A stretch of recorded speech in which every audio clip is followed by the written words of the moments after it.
Hey everybody, we are live. Hello and welcome to Community Manager Live. I'm David Dewald, Community Manager at Sienna. Each week we bring a collection of community professionals together to discuss a topic suggested by you, our audience. If you would like to chat along with us today, you can do so on LinkedIn, YouTube, and Twitter, where we can pull your questions in from YouTube and LinkedIn and pull them up on stream so that everybody can.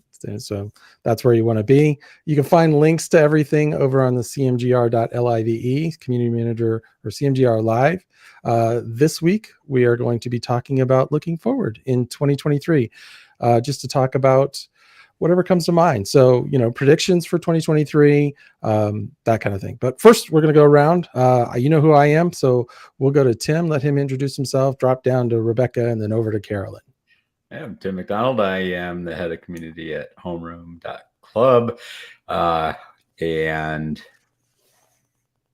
live in Tampa, Florida. And that's about me. I am Rebecca Marshburn. I'm the head of community at Common Room. Our community is named the Uncommon Community. Super excited to be here to look forward. Tim, I think that you kicked this off maybe wittingly or unwittingly on LinkedIn with a really great post around a bunch of people and what they thought was going to happen in 2023. So sweet tee up. I think you deserve more of an introduction than what you gave yourself. Happy to be here. Thanks so much for having me. Oh, we're glad to have you. Carolyn. Tim is just Florida man. That's his He is not that Florida man that you read just about. Google it and you'll be amazed. Google it with your birthday and you'll be amazed at what comes up. Honestly. Yes, Tim, I second. Rebecca, you need a better intro. So by the end of this, we're gonna have a better intro workship for you. That doesn't include. Are you predicting that for 2023? That Tim will get a better intro? That's a strong prediction. All right. Hi, I'm Carolyn Zick. I own Bad X Enterprises, which is a social marketing and community building company. I'm also director of marketing at Communify. Do a bunch of other really nerdy things like make fiber arts and watch birds. We're chilling at my house today. We're done. Okay, that's our show. Thank you for joining. All right. So we can kick this off anywhere, right? So we're community people. We work with community platforms. We may even have one or two on the call, or three, or something like that.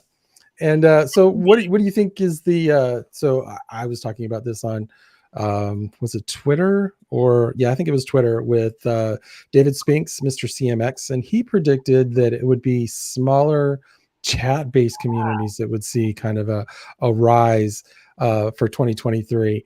What do you think about that? No? Yes? Tim says no. Tell me about it, Tim. Tim hates his family group chat. That's what he's saying. No, I think group chats are great for small groups. And I do think that we will see a movement towards more niche communities, I think, in 2023, instead of always going for scale in terms of numbers and how big your community is. I think it's going to be smaller communities that drive bigger impact that we're going to see come up. But for chat, it doesn't serve enough of a need or, features to do anything more than communicate. And I think sometimes, most of the time, communities need that. Like they need something more than just a chat back and forth with each other or with each other. And I mean, yes, I think they're good for short term. I think they're good for quick communication. But really, what kind of impact can you tie into a business goal with chat? Tech support? Possibly, but is that really chat, or is that more like what we've been experiencing for years already? You can get it. I mean, if it's chat, if it's live chat and they can walk you through a problem, it could be very good. That may be the only thing. I'm one of these people that, nothing aggravates me more when I go to get a question to an answer and they send me to Discord. Same. It's like, yeah, because it's like I can't dig through Discord. If you have a direct link to it, I'll take it. But if I gotta go look for it, forget it. No, Discord or you get the message saying What's your issue? What's your problem? Yeah. You're number 8 in queue. That's right. For a real person to come now. Well, And we want to talk about AI and how advanced it is. That's how advanced our support AI is. I can imagine. Sorry, Carolyn, were you talking? You're good. Okay, I think I have a delay. My bad. So just like, cut me off if I delay, cut you off, or early entry. I can see chat as a gateway, if you will, to business impact. So I think someone who does this really, really well, and I still have not cracked the code on how he does it exactly, but he's tried to describe it to me a few different times. Is Max Rothery at Finimize. He's like the director of community or head of community. I'm not sure if I'm getting his title exactly right, but Finimize is, like financial literacy, and a lot of their community activity happens on WhatsApp. He's like, we have, global communities. They're from all over the place.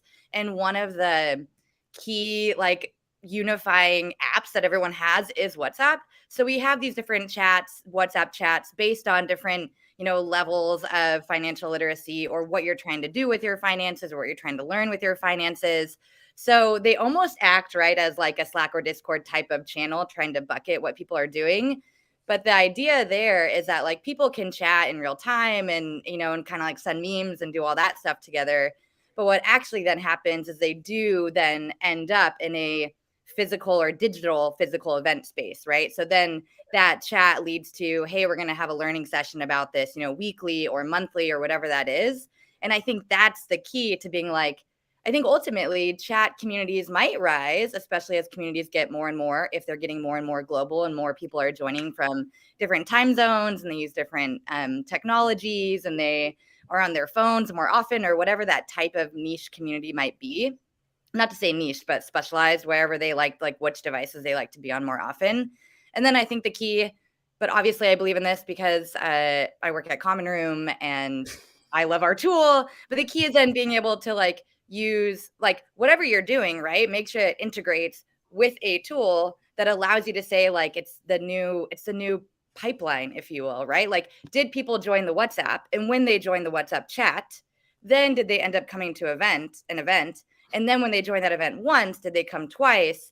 And once they're actively contributing back and interacting more often, then do they sooner or later say hey, I want to sign up for Finimize. And then I want to not only sign up to begin, but buy a deeper course and then become that customer in that journey. And then ultimately that advocate for Finimize and say hey, join this WhatsApp in the beginners to learn financial literacy and then move through that funnel. So I do think that there's a very, very real business case for growing the idea of chats, if that's applicable to how your community interacts.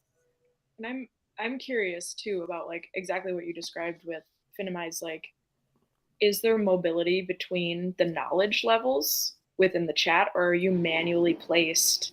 Maybe that's way too into the weeds, but my mind is initially I'm okay, in community, the holy grail is self-definition, right? We want somebody to say, I think I'm at this level, or to discover no, I'm not a beginner, and move themselves up. Is a moderator doing that? What level of personal touch is happening in those chat communities? Because I use chat really strongly in the communities that I manage, and it's critical. But you're right, the rest of it, the end goal is never to just have this weeks-long chat with a group of users. It's always to get them doing something else. Chat is mission critical, but it's a piece of my strategy. So when I saw David's tweet about that, I've been thinking about it a lot. I'm I just don't, there's no mobility between them, especially WhatsApp, right? You can't necessarily within a bigger WhatsApp thread of several different chats, you don't necessarily have the link to all of them. So yeah. How do you move yourself around? If you're oh, I'm in a music appreciation WhatsApp group, but I'm now really wanting to talk to classical music nerds. I'm in the drum and bass section. How do I move?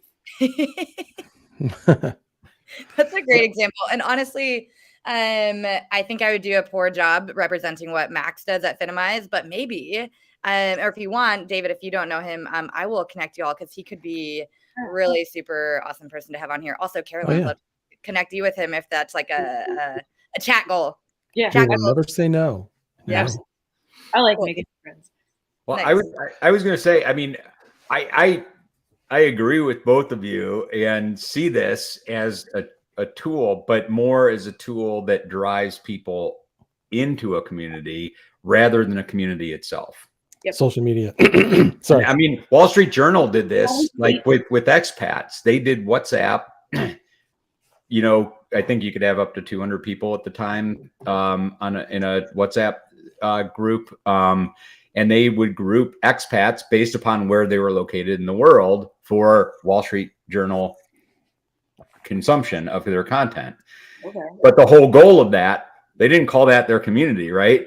They called that like their expat group that they were trying to get more people to subscribe to Wall Street Journal, you know? And so it was like, it was a tool that they used to get people in, you know, and they could then show like the business case that they were making was if people participate in here, we have a higher chance of getting them to renew or subscribe or whatever the metrics they were using. That's how they were making the business case for it. But they never really truly called that their community. It was more just like a audience, I guess, more than anything. But it truly was, in a sense, I guess, maybe a little community, or those people considered it a community. But Wall Street Journal was just looking at it as a way to get those people to subscribe or renew. Yeah, I mean, they're all communities. Let's be fair. They may be a small, tight community, and it may be not a community that we choose to use, but they are communities. I mean, you know, you can build a community anywhere if you put effort and time into it. Yeah. So it's just what you try to get out of it. All right, so that's pretty good there as far as chat community goes. What do you think about? Shall we talk about Twitter? Shall we? Let's talk about Twitter. So I think that many of us in community really embraced Twitter early on. I've been on there since 2007, and it's really the place where I met more community people than anywhere else. It was like the connection hub. We all got it right away, and we all jumped on board pretty early. I think all of us did that I'm aware of. Now, obviously, people that came to community later joined later, but it was very easy to sync up, right? You could very clearly find other community people on Twitter because we like to talk a lot.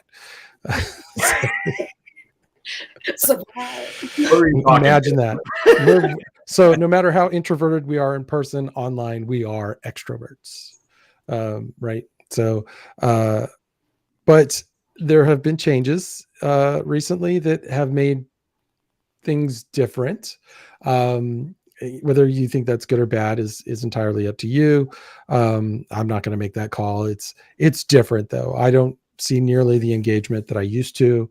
That might be because people that I normally would hang out with and talk with have left, made the choice to leave. But, you know, and maybe there's some change in the way that, you know, my content reaches. But for me, I'm seeing better results with LinkedIn than I am with Twitter these days. So I just kind of throw that out there. What are you guys thinking about? You know, we have Twitter, we have communities kind of really starting to, as long as LinkedIn was for having terrible, terrible groups, people are starting to migrate over to LinkedIn to find those connections, you know, especially for industry type things like I do here. I think it's really interesting, especially with, I think it was like 2 weeks ago, the Twitter Spaces incident, because that was, I think, one of the more community-focused features on Twitter. It's definitely like a space where a lot of community pros were hanging out, or people who were in specific dedicated communities. I know there was a lot of like crypto and Web3 communities that used those spaces, like the Twitter audio rooms, like really, really prevalently. I am bummed out, I guess, to say the least, to see that got gutted so quickly, and like the terms of gutting of it, like how that went down. I had never used them as a user, but I found it just like a bummer. Like, I don't know, like as a community nerd, I feel like a little bit of heartbreak when you see a space where people had found such community and a feature within that space or platform where they were really enjoying connecting and like found that to be kind of like the shining light of the platform, and then it's just gone like at random. Yeah. I think that to me, like my background being social media, that has always been a fear for people who are social media pros. Is like diversify your platforms, because you never know if something's going to happen like that. Not maybe the same exact circumstances, but you never know if a feature you love or functionality or server or anything is going to go down. So yeah, I feel for the people Spaces thing. is there. Yeah, go ahead. No, I think the Spaces thing was interesting in that it pointed out how Twitter is under the hood for me that I guess I didn't really realize, right? So the gist of it is that Twitter, you could be banned from Twitter, but you could still get into a space, which seems like a very big issue. Like if you're banned from Twitter, if you're banned from a platform, you should be banned from everything. But there was this little gap in the security, we'll say, that allowed users who were banned to still participate in these spaces. And, any company, when they find a bug of that kind of size, can handle it in many different ways. Some can do it with grace and some just pull the plug. And that's what happened. They just kind of yanked the cord and said, nobody, I think Twitter Spaces are back. I don't know. I don't use them that much. I don't know. But it just to me showed that, maybe there's some, bubble gum and clear tape holding Twitter together. I'm checking it. They're back. Yeah, I thought they were. I just wanted to make sure before I said that. And the internet was, I was just looking at it a while ago. I was researching like Twitter Spaces being deactivated. And when I Googled it, it automatically came up with stuff from Twitter's knowledge base about how to use Twitter Spaces. I'm like, oh, they're really definitely pushing that SEO to not cover the, like, it's been down for a week and a half. Yeah. Oh, and then, since we're still talking about Twitter, I'll toss this one out there. I mean, we can still go back to what I originally kind of phrased it as is, what do you think is going on with Twitter? But the policy that was there for all of 6 or 7 hours where they wouldn't let you cross promote. Hello, doggy. That's my dog. That's Henry. Yeah. That actually looked like it was crawling up your shoulder onto your head at first. Yeah, it's like, that's impressive. He's very small. So for just totally derailed my train of thought. Bringing it back. Sorry. Squirrel. Right. We're just watching the dog. Here, Henry, can you hear me? He's pouting upstairs. He's pouting. That's because you wouldn't let him on stream with you. You need a Henry cam. So what they did is just briefly, and maybe the policy is still in place, so I don't want to say briefly. You could not promote other competitors of Twitter briefly. It was a select list. Yeah, it was. It's just, which is weird. And it was weird how they implemented it. So you couldn't have a link tree link in your bio, but yeah, there's like Mastodon and Facebook that which cross promotes to Facebook. But there were a million other services like Linktree that weren't specifically named. Maybe you could get away with that. But interesting. I am one of those that in my communities, I will embrace my competitors. Because, I was talking to somebody about their community and they said, I don't want people talking about other services that compete with mine. And I'm like, why not? Because they're going to do it anyway. Don't you want to see what they're saying? Yeah. If they're saying, wow, that's a cool feature, maybe you could go, hey, we can do that. Or we could implement that if that's something you guys are interested in. So I've always been big about that. That started way back from the days when I was a community manager for a video game, and there would be other communities around that. And, whenever we'd have an anniversary come up for the game, I would reach out to the other communities and say, all right, let's work together into one anniversary that's spread across all of our sites so that we can cross-pollinate. I can send people to your site for one piece of it. You can send people to another site for another piece of it, but you need to get the full story. You have to visit all of us.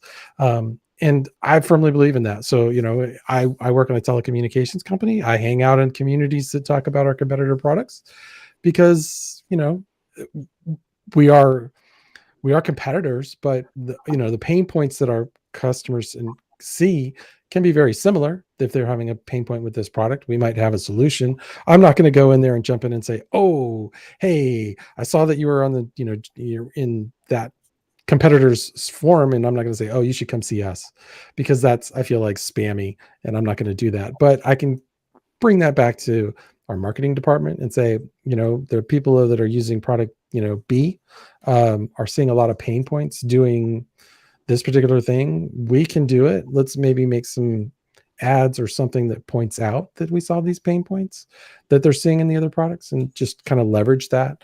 We can get product ideas from something they're doing. You obviously don't want to get any corporate espionage going on, but you can certainly see what they're doing and just see if you can do it. Maybe my company's not the best because we're hardware, it's different. But I mean, if you're a software or a SaaS product, knowing what your competitors are doing can help you build a better product in the long run. So what do you think? You think it's good that they said no talking about other competitors? Think it's bad? That's super foolish. I don't think it's healthy when you come in with the promise that you're going to make this a totally free speech, open, town square.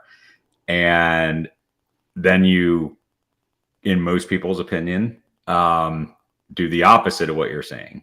And that is, I think, the issue that we're having right now. And I'm not the type of person like I used to be earlier in my life, where I just throw out everything because I don't like what's happening right now. And so it's kind of like a wait and see for me.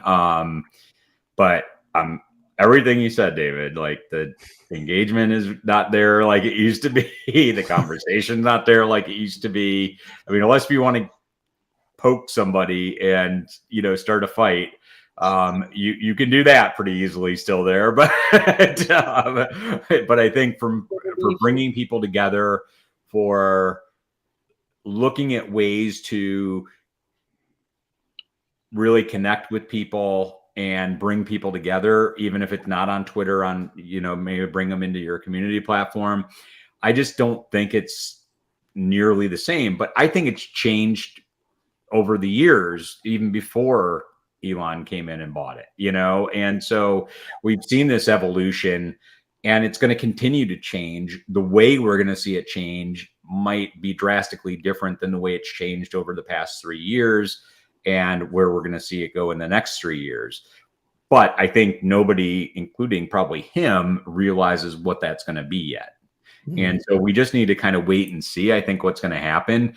I do think that, like Carolyn, you said, and I see this too, because when I look at Twitter spaces, most of the people talking on there are Web3 and crypto people.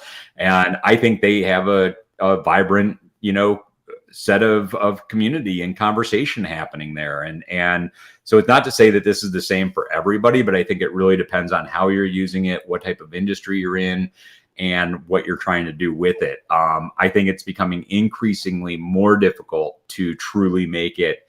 If you want to build your community on Twitter, I think it's becoming more difficult to do that. And I think, like, to your point, that there's a really lack of diverse representation of types of communities. Like when I joined Twitter back in a bazillion years ago as a wee baby child, I joined it because there were other people who were knitwear designers on there.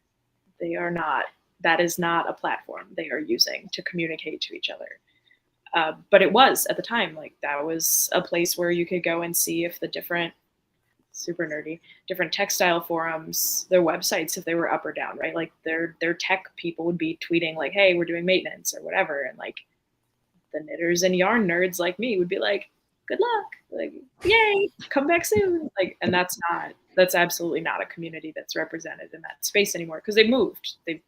Over time, like that was probably 10 years ago that shift happened. But yeah, like you're saying, it's a changing platform. All of them are.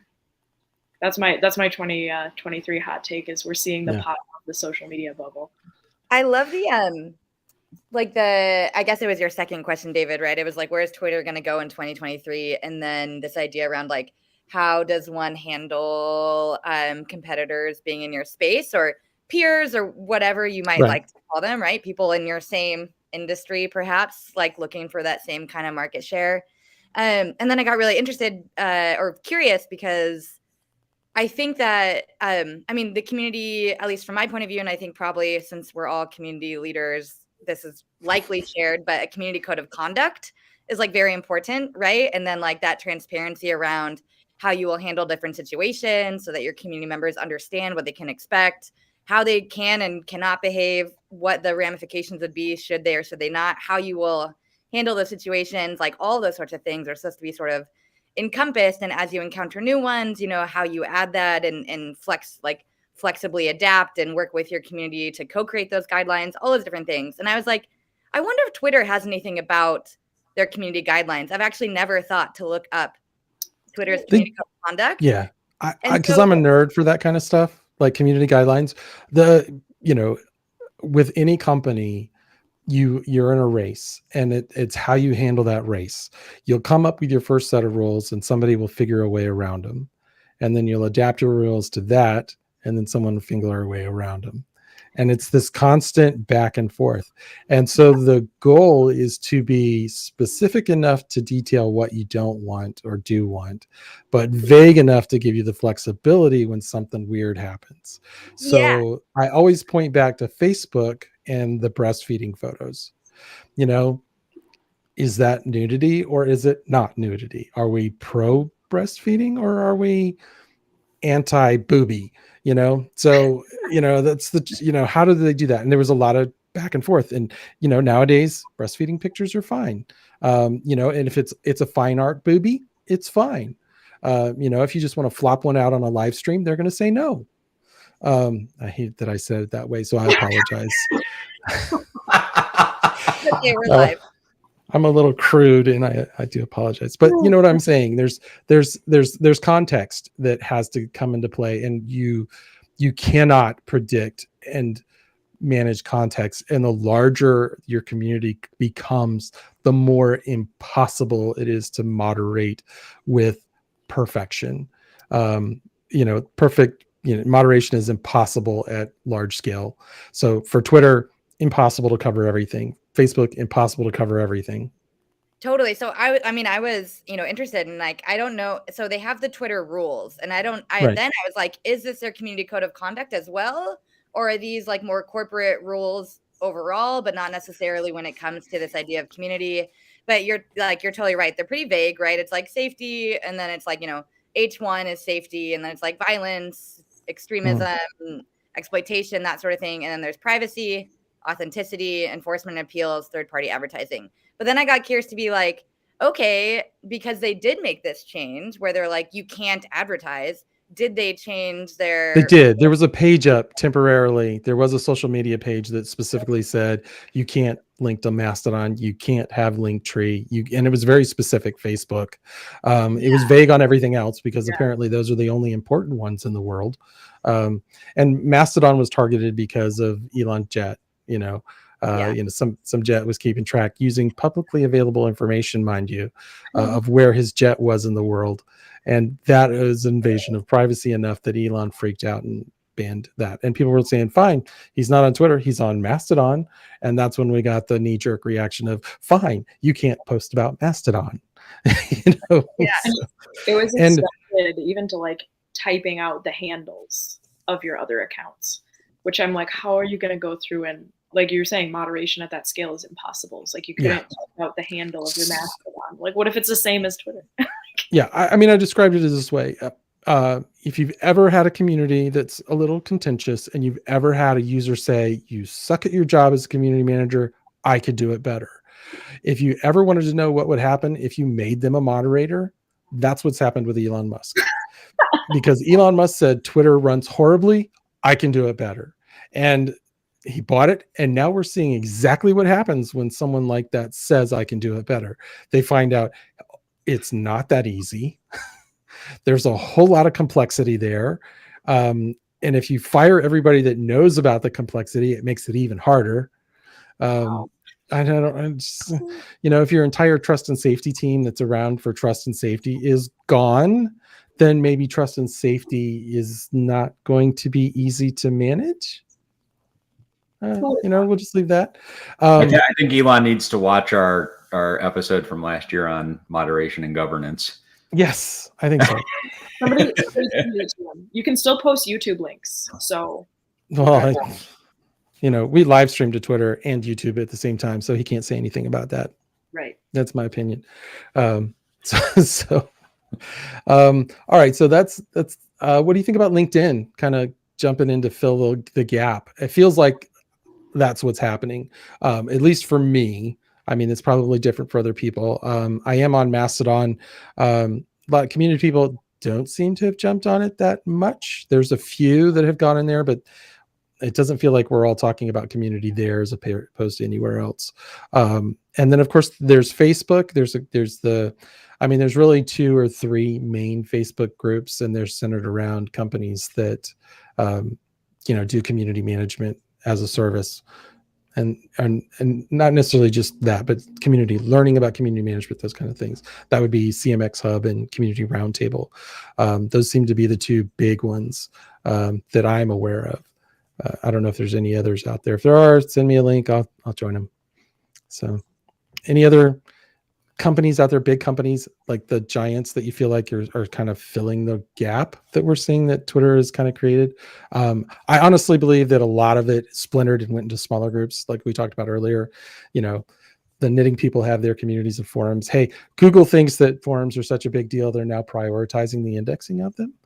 You're more likely to see stuff from old school forums because they're usually very niche and very targeted. But the problem with that is, the internet decay, where you'll find a link, you'll ask a question, you'll find a link to a forum. The forum answer will be, oh yeah, check out this site over here. They have it all written out and it solves everything you want. And you go to that link and it's dead because it just evaporated over the years. It's from 2003, explains everything you need. And the site was last up in 2007. Yes. I find it interesting as a relatively new LinkedIn user. I set up my account for the first time ever October. Woo! Welcome. Nice. Yeah. Maybe it was a bit longer ago than that, but it was a new thing that I was trying out, and I have run them for clients. Like, I'm familiar with the platform, but I've been fascinated to see just within the community industry and then just on the platform as a whole, how easy it is to connect with people and have very frank conversations, very generous conversations where you're sharing knowledge. So to me, that feels like old school Twitter. That feels like, tweeting someone, like mentioning and getting a retweet or a tweet back, like back in the early days of Twitter where you tweet at Wendy's and get roasted or, something fun like that. But in a nice way. So I've been really personally, for my own uses, really impressed with what has happened on LinkedIn. I think the platform as a whole has a lot lacking, but it has enough, right, that you can make those connections with people and then take them to email or take them to community or somewhere else. But yeah, like I mentioned before, I see the social media bubble is popping. It is. I think LinkedIn is such an interesting, it is social media, but it's such a different angle on it, and this is me. I think we all live in our own professional worlds of what we see so much of. And so I don't want to take my data points and be like, that's the whole world. But as we see, at least from my perspective and the customers we work at that common room, right? It's so many B2B companies are now forming their own user communities and communities of product lovers, champions, that sort of thing, as well as B2C. But I think that there's, we see even the rise of community manager, maybe a little less right now because of the economic status of things, but more people have more job posts for community manager. Community manager roles are becoming more and more ubiquitous in terms of people being like, oh, a CMO is like, I think we actually need a community manager. And that title is like much more of a thing that people are looking for and are more comfortable with using. It's not just social media manager, right? It's not just a events manager. It's like, there's this thing that's a community manager. So I think it's that role title as more people hire for those, because more B2B companies start to have these different channels that are open, whether or not it's a social media channel or customer support intercom, or it's a open source channel like GitHub, or forums like Stack Overflow, right? Or Slacks and Discords and like real-time chats, those sorts of things. I think as more B2B companies are embracing the need for community management and community managers to manage those communities in all those ways their users and products like prospects and customers are interacting. I think that's also why LinkedIn can be such a strong place for it, because a lot of those B2B company users are very, very comfortable interacting on LinkedIn. And so I think there might be perhaps a difference between what Twitter was, and it was like fun. I mean, it is informational and educational and fun and entertaining, and a lot of people could meet there, but it wasn't necessarily where B2B people all the time ended up like clicking into. But for their job roles, they're like, oh, I kind of live on LinkedIn because there's always someone I need to be looking up, or someone my colleague is asking to understand how I'm connected to them. And so I think that LinkedIn can fill, as B2B communities expand, LinkedIn becomes a deeper, more richer place that people will find each other on LinkedIn. Now, Rebecca, have you seen, I mean, I can share my thoughts, but I haven't seen anything recently, but have you seen like success in some people that you are familiar with actually creating like LinkedIn pages and groups that are actually bringing people together? Or is it just users on LinkedIn using LinkedIn and being able to find people that way? So I would say I'd love to hear your thoughts, but what we have seen, right, is that right now it's still in that nation stages of just being like, oh, we both shared or liked a piece of information or asset or resource that we shared. Then people DM, they want to be able to understand who's interacting with what on their company pages even. But we were getting more and more requests for like, for feature additions, right? Like, how do we incorporate LinkedIn groups? How do we incorporate these other parts? So it looks like the trend is going in the direction of seeing some seedlings start to grow in that space. Notably, the LinkedIn API from a backend point of view is a little bit harder to interact with or to get data around. So it actually, there's like negotiations that have to happen there, right? In terms of how do we build in these, like, how do we build in management of LinkedIn communities? And I think that at some point, LinkedIn is, as they see communities start to rise and people use them more and see the value in that, they will likely add like okay, you can access this type of information. And that might be, I'm sure that is a dialogue that has to happen, right? In order for those, I think, for community managers to then be able to do reporting to show the impact of their LinkedIn communities. At some point, it will be a win-win for all folks involved in that triangle. Yeah, I mean, back when I used to do it, it was, and I really haven't seen it change, is like, it was very much either spammy. Yes. Like anybody, because let's face it, I mean, LinkedIn over the years has gone from a professional networking platform to a content platform. For sure. And as soon as they went to the content platform, everybody was there to promote their own content. And so you get in groups, and the only reason why people wanted to join groups was basically to promote their content in different places and get them exposed to different people. And so I really haven't seen that change. I mean, I got off of trying to use LinkedIn for that purpose probably 5-6 years ago. It was just like, because if you do create rules, I didn't see any engagement. You know, to prevent rules, to prevent the spam, you know, and the constant self-promotion. It was like you put those rules in place and then there was zero engagement. or very little engagement. And so it just didn't work in either case for anybody. It didn't provide value for anybody. So I really haven't used it for that. I do see what everybody here has talked about is there's a lot more opportunity to find, search, and engage with people on LinkedIn today compared to a platform like Twitter. I mean, just for instance, that, the community predictions post that you talked about, I did something on Twitter, I did something on LinkedIn, and I did something on Instagram. By and large, the most engagement it got was on LinkedIn. And not just engagement. This is what when I was back in the marketing world, what I always loved was it wasn't just people engaging with your content. It was people taking that content and then sharing it as their own and linking back to your content. And so it was like, I hadn't seen that in a long time. And I was like, wow, this is like amazing. This is happening. But I don't know if that's truly like community or if we're just looking at establishing some relationships and driving, like we talked about on Twitter, right?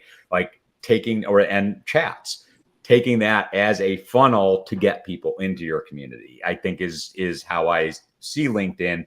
But I do think it's becoming much more valuable today than a lot of the other social networks out there, because of the fact that it is mature. It is easy to find people based upon geography, it's company, position, title, and even hashtags and topics that they're talking about. So it does make it a lot easier to find people on that platform than a lot of other ones. So it is, one of those things where I do think that there's some opportunity there. But like you mentioned, I think LinkedIn needs to decide, do they want to make the commitment and start working with other companies to actually provide some of this data and the tools to be able to make it so it truly can become a community platform for, some companies and organizations that might find value in building communities there.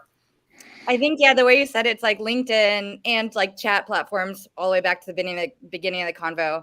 That's like people standing in the foyer, and as community managers, we're like, hey, you want to come inside? Yep. Like we've got snacks. So it's like the entryway, right? And you're like, okay, we're chatting, it's cool. And you're like, there's like a party going on in here. You wanna join us? So right now people are standing in the foyer, and we gotta decide, like people gotta decide where they wanna head in. You're bringing up something. I use it in all my presentations. It's like the velvet rope theory, for community. It's like you want the people lined up there, and you want to let be selective in who you let in.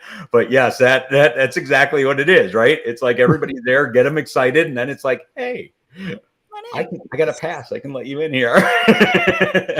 I'm here for the snacks. I was told there would be snacks. Yes. And I feel like, too, kind of riffing off of some of that, I feel like the community is, unless there's major changes, never going to be native on LinkedIn. Like LinkedIn groups, every single one that I've been a part of, like Facebook groups, there are probably some that develop truly nice, vibrant, engaging communities. 98% of them are just spam. Yeah, there's two kinds of Facebook group, two types of LinkedIn groups. There's the open groups that are filled with spam, and there's the closed groups that are dead. There's I'm in one group that, by all accounts, like the descriptions of it, everything that like seems like it should be happening with it, and the part of the larger kind of like movement that it is part of. I'm not gonna like call them out on air, but everything about it seems like, this LinkedIn group should be popping. And I go in and I'm still so baffled by what's happening. It's not even spam. Like it's a closed group. You have to like fill out a form and like get in, but it's just like there's tens of thousands of people in it. And it's just like a couple memes a week from like 2 random people, not even the mods. Your weekly dose of memes. But it's not even that's your community manager not managing your community. Right? Like it's just off topic, unrelated. It's a very niche community. So I don't know. That's my experience with LinkedIn groups. I just don't see them unless they make massive changes to moderation tools, data export, all of those things that like true, community professionals really, really need. I just don't see the groups are floundering on LinkedIn. Yeah. Any other thoughts on this topic? Anything for large platforms and community and that kind of thing? I mean, we could talk about small platforms all day long because it seems like every 5 minutes there's a new one. Yeah. And there's a 90% chance it's got the word Web3 somewhere on their webpage if it's a new one, which is fine. I'm not knocking it. But it just seems to be the driving force in community platforms these days. Any other thoughts on all of that? No. All right. So my next question, I guess I'll phrase it this way. I think this is my prediction. I think we're going to see more of a splintering of the community role, and I don't mean that in a bad way. I think that community manager is the wears every hat kind of description, right? And I think that there should be a shift, and I'm not going to be able to drive this shift, but I think there should be a shift away from community manager to community professional. And then within that community professional, there's a hierarchy of community strategist, community builder, community, and each of them have a different skill set. I mean, we've been doing community management online for decades at this point. It's really started to become a thing in the past 10 years, 7 years. It's really become, businesses are like, oh yeah, community is something that can really work for us. This is cool. We can make this work. But I think that we're getting to the point where the industry needs to begin to refine itself. If you talk about early internet, everybody was a software developer. And then there was a webmaster. Everybody was a webmaster, and the webmaster did everything. And then there was web developers who did the front end. And, there was the web developers who did the back end. And then, we got style sheets all of a sudden. And now we have, UX people and that kind of thing. And it started to splinter out. So when you say, you're a web developer today, it's like, all right, do you do everything, or is there something special you do? And I think that it's time that community does this, but it'll make having community manager live a little more challenging, since I've leaned in onto that. It should have been community professional live in hindsight, but I don't know how that would have worked as an acronym. CMGR was so good. CMPR. Yeah, CPRO, CPRO. But I mean, what are your thoughts on that? Do you think it's time that we start to refine and making an effort to do that? And the other caveat is should we suck all the community or social media people in and give them a role within community instead of them being their own thing? Oh, yeah, no. No.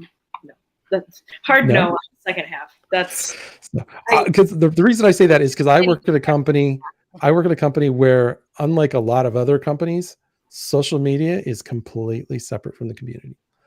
We've got a whole separate team that runs it. They're not even in the same, they're in marketing, but they're in a different part of marketing. That's how it was most too. Yeah. Same yeah. way. And so it's one of those things where somebody comes to me and says, I say, oh, I'm a community manager at CNN. And they're like, oh, so you run the Twitter. And I'm like, nope, never touch it. Oh, LinkedIn then? Nope, never touch it. Huh. So what do you do? Like, I think we're at I'm on the other end. So go ahead. I'm rambling.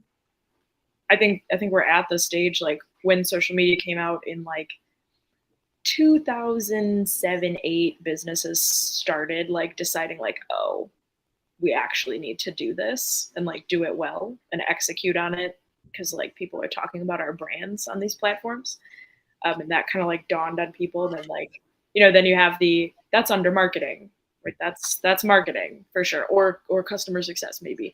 But then we've seen like, okay, I'm a social media manager, or I'm a content creator. I'm, all these different roles within the marketing wheelhouse that pertain to social media. I see the same thing. Like we're almost I mean, community management has been around a lot longer than social media, but we're at that same kind of shift where enough people, we've like reached the critical load of big businesses who have no idea what to do talking about community on big platforms and saying we're community focused, we're community led. Instagram saying that frequently over the past 2 months, saying, we are here for the community and talking about how to build communities on their platform. We're seeing this point now where, like what you said, David, there's going to have to be not really like a splintering, but a differentiation. Like we need the people who are community architects, the people who are moderators, the very specific roles within these, and then the people who can do a little bit of all of it, because business might need all of that. David, I think you had said this maybe before we were on air, but I'm super excited for your you have an upcoming episode that's focused on like community jobs. Yeah. So we have 2 episodes. Yeah. So the next one will be those looking at community jobs. Maybe they're looking to get hired, or they're looking for a new role, or they're just kind of exploring the space. I had to actually go to my boss and say, hey, I'm doing an episode on finding a community job. I'm not really looking for a job. So if you see some weird, if IT says, hey, he's looking for a job, he's on LinkedIn, he's looking at job descriptions. It's not that. It's not that. Well, I am in terms of like community jobs, right? I think I'd shared this with you, and you had shared it with your followers as well. So I really appreciate that. But we were looking at Common Room. We wanted to make a reflection and an alignment exercise for community members, and we wanted it to be like really simple, but looking forward into 2023. And like, there's a few themes that we kept hearing and that we've heard across community space, and especially our members. One is they have to do more with less, right? There's like maybe one of them now, or it's like one person, half job, or they just get to hire only one person for headcount, whatever that might be. So they have to do more with less, and they have to show business impact, right? It's more and more being like, okay, how are you actually showing business impact? And so we have this guide. It's a alignment expectations guide between community and community professional goals, like your personal ones, and where you see your strengths and where you see the community strengths and what you think the health metrics should be. And then right next to it on the other side, it's 2 columns, what the business expects. And so in the guide, the very first question is, what are my strengths and how do they fit within my role and organizational expectations? So on one column, as a community manager or the community professional, you say my strengths and contributions to the business are, and there's check boxes, right? It's like everyday community management and maintenance, user programs, events, content creation, social media, product education, support, and triage. And there's a couple blanks, right? Maybe yours is operations. Maybe yours is something different. Right on the other side, it's like what the business expects from me. And it's the same things listed. And the whole goal there is as you mark your check marks, right? This is where my strengths are. And then as you mark what the business expects, you can start to see where those gaps are and have those alignment conversations earlier with stakeholders to be like, listen, I'm really good at everyday community management and maintenance, but you keep asking me for social media and support and triage. And like, those are different, right? And so it doesn't necessarily mean that you're going to solve all those things, but at least you can have those conversations early to be like, where do you want me to grow my skills? Where do you see my skills right now fitting in and providing impact? And then how do we bridge those gaps? Because I think it is pretty wild when you look at a job description. It's literally asking someone to do everything and or like you said earlier, Tim, and or more. It's like do the social media and the events and the user programs, but also be a really great video editor. And you're like, cool, those are like 7 jobs. And so like we just really want for 2023 community leaders everywhere to be able to be like, how do I bring a tangible asset to you and really have this conversation around where I fit and what I deliver? And then what you actually expect from me. And like, let's talk about that. Because I think those are misaligned. And especially as we have to do more with less, like we have to get really tight with our business stakeholders around, they need to know what they're expecting from us. And we need to know what we believe we should actually be delivering and where those intersections are and where they are not. Yeah. And I love that. And my hope is that we will get there. And even expanding on that, I think that we need it really, the titles that we have don't make a hill of beans difference if the top of the organization doesn't believe in what we're doing, it doesn't matter what we call ourselves. And so until you can explain community to the CEO and the C-suite and have it embedded through your entire organization, it really doesn't matter what titles we give ourselves. Because at the end of the day, if that component doesn't happen, we're going to see the exact same thing that happened at the end of 2022. CEO and the C-suite are going to say, we need to cut expenses. Here's the departments that are going. And lo and behold, community is going to go. I don't care if you're a community architect, if you're a community liaison, if you're a community builder, if you're a growth, whatever. I mean, it is going to be, it doesn't matter. And that's the honest truth. And, that's the serious side of things. The joking side of things is if you talk to anybody outside of the community world, it doesn't matter what you call yourself anyway, because they still don't know what you're going to do. So, Yeah. On LinkedIn, I jokingly call myself a full stack community professional because I love that. Yeah, because it's one of those things where full stack, what's that? It's going to at least start the conversation. What's a full stack community professional? Oh, let's see. I can do the front end, the back end, the left end, the right end. You need a video? I could probably swing that. I am one of those people that is just, I can do a little bit of everything, but jack of all trades, master of none. I can do a video. It won't be pro, but it'll be a video. I can barely read the teleprompter on this thing. Embrace the generalist movement. Yeah, I'm one of those. I am a generalist. The generalist movement was in existence, Yeah. The honest truth, though, is that I would consider myself a builder. Like if you bring me into a company that doesn't have a community, I can build one and get it successful enough to be self-sustaining. But where I have gaps in my knowledge are taking over an existing community. And I've said this a million times, I know already, but I specifically took the job I was in because it was an existing community that was kind of weak. Because there was just a gap between the old one and the new one, old community manager and the new one, and it fell apart a little bit, which happens. It was months without any real good direction. And so I took it specifically for that reason, because I knew it was a gap in what I knew. Oh, hey, Linda, thank you. I'm going to pop that on screen. Says, you need an elevator pitch for community every day. That's right. Thank you, Linda. And thank you earlier for Mike's comment. I appreciate that. But that's what I do. I'm a full stack community developer or professional, not developer. Oh, hey, D'Angelo's in here. He's going to bring this in. Brands should prioritize community management over marketing efforts in order to effectively reach and connect with customers. Without a strong focus on building and understanding the community, growth and marketing efforts will only go so far. I know in my company, I sit in the marketing org. I'm part of our digital marketing that covers everything from the corporate.com website to ad placement and email marketing and those kinds of things. So, and surprisingly, like I said, social media is not part of digital marketing. So that's a little bizarre. That is a little bizarre, but it's its own thing, and that's how it was structured, and it's how we're going. Thank you, D'Angelo, Linda, and Mike again. So we're at that wrap up point. We got about 2 minutes left. If you have, we'll go around. We'll let you again tell you who you are, what you do, and where you do it.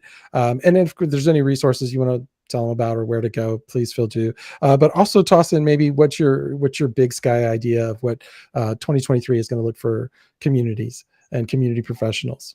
So Carolyn, we'll go with you. We'll go in reverse order. Okay. Community professionals. So I am Carolyn Zick with a weird reverb back here. I owner Bad Axe Enterprises. You can connect with me on LinkedIn. Find me wearing all the hats there. Send me a message. That's probably the quickest way to reach out to me. My big sky hope / projection for what's going to happen in community is what we talked about today. A lot more definition of actually what a community is and how they can or should impact brands.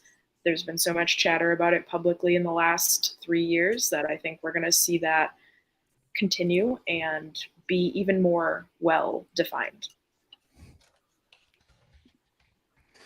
And I just want to, that was great. Thank you very much. I just want to throw this up here and say, this is Vinia, who was supposed to be here today, but she clearly had more important things than us. No. I it's fine, Vinia. You know, we'll always have you when we can. And we understand that everybody here has a day job, and you know, sometimes Carolyn comes in 5 minutes after we start. She's been very good lately. But it's completely fine if you had stuff going on. Luckily, though, Venia did leave us, or Tim rather, with her quote around where she thinks 2023 is going to go. Yeah. Venia from Socially Constructed Online said, the industry has an identity crisis now as other industries encroach on the very definition of building a community. And that is from your quotes that you had cultivated, Tim, that you posted on LinkedIn. So at least Venia can still be represented here in terms of 2023, like ideas and what's happening in the industry. Venia, I hope that works for you. Go ahead, Rebecca. Tell us about you and your big sky idea. Thank you so much, David, Yes. and for hosting, and Tim and Carolyn for letting me be a guest with y'all. I am Rebecca Marshburn. I'm the head of community at Common Room, which we call the Uncommon Community. In 2023, like, we are all about enabling community leaders to tie their efforts to business impact.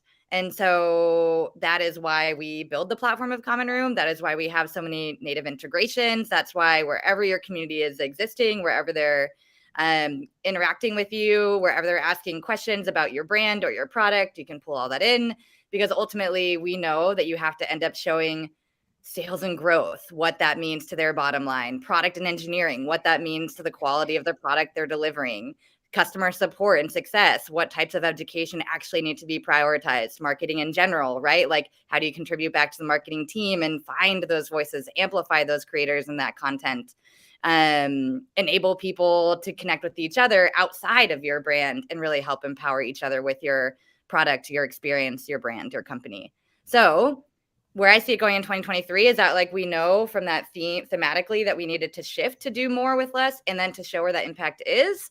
And I really do believe that we are going to get so many leaps further in being able to do that by the end of 2023, community leaders and professionals are able to say, like, here is what I contributed to all of those bottom lines of those different organizational aspects and role functions. And I'm super excited for it. Very cool. So what do you call the people that are in your uncommon community? Do they have a name, a collective name? So some people call them uncommoners, and sometimes I get a little worried about that. Not worried, but it's like, I usually say, hey, uncommon community. So, we should probably go with something that's like a little more fun. We do call Common Room employees roomies. That's good. But I mean, to me, your community members would be commonalities. Ooh. Okay, I like that. Personalities with common personalities. Yeah. Okay. Yeah, shared interests and visions in common. Okay, I like that. One's free. The next one costs money. I was going to say that was your $50,000 consulting, your brand consulting. Commonalities. I'll put that up for a vote in the uncommon, and you're all welcome to come in and vote on it too. It's our open community Slack, but be like commonalities, uncommoners, other. It'll be a fun poll for. It'll be good. Yeah. Yeah. All right, Tim, you're up. Head of community at homeroom.club. You can find me still on Twitter at TA McDonald or on LinkedIn, Tim A. McDonald. And my big prediction is kind of what Donnie, who is watching us towards the end here, had put in his comment, that we need more CEOs and C-suite people to open up their calendars to spend time with the community professionals to demonstrate the business impact that the community is having, so that they can then start making sure that the entire company knows the importance and the value that the community has to everybody that works within the organization. Yeah, I totally agree with that. In fact, we had our conference, an internal conference, and I got to spend 10 minutes with the CEO one-on-one. And I just said, look, here's who I am and what I do. And just so you know, I'm looking to take over the company from community, just letting you know. So he knows I'm coming. I'm not looking for a C-suite job or anything. I'll take one, but I'm not looking for one. But just to let him know that's the goal. I mean, I've got so much good plans. So I'm David Dewald, community manager at Sienna. You can find me at Historian on Twitter and LinkedIn. And am I that on Mastodon? I might be that on Mastodon. I'll just leave it there, depending on which instance it's on. But so my big sky idea, I kind of said it. I feel like there needs to be a shift for the job title. Yes, I'm here for conquest. I'll just pop that up because that's worth putting up there. We need a Pinky in the Brain meme for David now. Trying to take over the world. Are you thinking what I'm thinking? I don't know, Brain. Do you think Mel Gibson would wear tights? All right, so I have a hidden talent. Everybody now has learned my hidden talent. So there. We're so derailed. Thank you again for joining us. Next week, as we said, we'll be talking about community jobs and job descriptions, and as those people that are looking to find roles, and just as we dissect them, and hopefully maybe some of the HR people out there will get a chance to listen to this. And then the next week after that, we'll be flipping it, and we'll be talking about those who might be looking to hire community managers and what they should be looking for in a community manager or professional. We'll say community professional. I got to get out of that habit. If I'm going to make that my big sky prediction, I need to start it. But thank you to everybody that came. As always, I'll do the text here, so my thing, because I always forget stuff. Thank you to my guests and to my co-host Tim for joining us today, and thank you to our audience. We had a bunch of you out there. I've already said a hello and thank you to you. I would do it again, but I've forgotten your names. If you would like to subscribe, you can do so. Please like and subscribe on the platform of your choice. If you would like to be an upcoming episode, or you have a topic you would like to cover, go over to our website, community manager, cmgr.live. There's a little button at the bottom that says, feedback. You can post it in there. We also do this as a podcast. It comes out just a little bit after we finish the show. I have to clean it up and send it up there. And you can find that as a podcast feed wherever you get your podcasts. I think it's everywhere. So thank you again to everybody, and we'll see you next week.